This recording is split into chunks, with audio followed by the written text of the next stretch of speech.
So Makuta's dead, Spherus Magna is reformed, and a bunch of societies are meeting each other for the first time and have no idea how to deal with each other. Tahu, wait a minute. Tahu is busy trying to prevent a race war between the Agori and the Matoran, which seems like a pretty interesting story, but that's not what we're talking about today. Today we're meeting 3 new Toa that we've never heard about before: Chiara, Ord, and Zarya. Chiara is the Toa of Lightning who's just kind of been vibing and doing her own thing, killing Visorak for fun, which is pretty dope.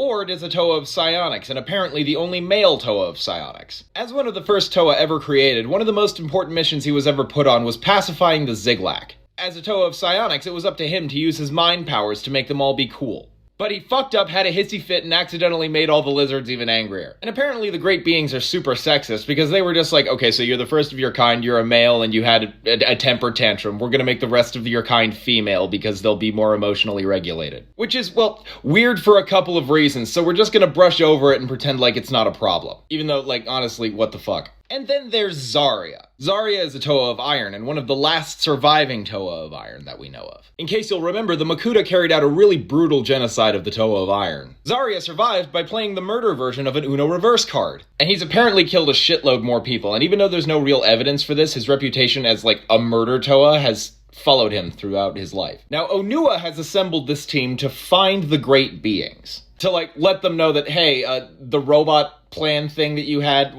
it happened, maybe a little bit more differently than you might expect, but it happened.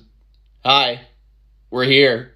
What's good? He will not be leading them, however. The team is being led by a Glatorian veteran named Gelu, and I brushed over him earlier in the story because he was never that important, and he, well, kind of remains unimportant. The plot reason for why he's in charge of the team is, well, he knows the natural landscape a little bit better. But as becomes very clear in the rest of the story, that doesn't actually really matter. I think Greg Farshty just wrote him in because he was like, I need to do something with these Glatorian characters, right? I need to do something. I can't just pretend like they don't exist anymore. God, 2009 was such a mistake. Anyway, I can't be the only one who wants to hear what's going on with Tahu, can I? So the Great Being Finding Team, led by Gelu, manages to make their way across Boda Magna and eventually ends up at the edge of Boda Magna, or the foresty area of the planet that used to be the forest moon known as Boda Magna. Anyway, it once again remains completely unclear to me as to why Gelu is there in the first place, because, like, he doesn't know anything about Boda Magna either. He spent his entire life living on Boda Magna. Like, he's not, like, entirely useless. I'm being an asshole, but, like, it's just weird, you know? Anyway, he and Zarya get trapped in a giant net, and that giant net was put out by a tribe of Voroks. Now, there are a couple of weird things about this. One is that there really shouldn't be Voroks in Boda Magna. And the second is that these bug demons also have guns. So these heavily armed bug people end up capturing the Toa team, and then send them through a most dangerous game-style hunt through the woods. Now, the thing is, even without their weapons, the Toa should be able to use their powers to get out of this, right? Nope! The Voroks somehow have technology that dampens Toa powers. This is where things finally click for Gelu, because Gelu was fully prepared to be like, do you speaky any English? But then the bug people just spoke his language, and he was like, what the hell? So Gelu's like, they're not supposed to be able to speak my language, they're definitely not supposed to have these really old but very powerful guns, and they're really most definitely absolutely not supposed to have this Toa power dampening machine thing. And the only way that they could get this stuff is if they were actively talking to a great being. So Gelu and Ord are hiding in the trees, and they've kind of managed to get out of range of this weird Toa power sapping thing. And Gelu implores Ord to read the mind of the lead Voroks named Kabrua. So from the cover of the treetops, this ancient victim of sexism starts reading the mind of this bug demon, and accidentally mindfucks his way into an existential crisis. Ord discovers that these Voroks are in service of the very great being who gave his entire universe sentience. And he also discovers that this same great being has plans to take over the entire planet. Gelu's like, fucking Christ, we have to do something about this. Who is this guy? And Ord's like, I don't know. All I got was a cryptic voicemail. Motherfucker didn't even leave a number. But trust me, bro, it's bad. And that's where that story ends.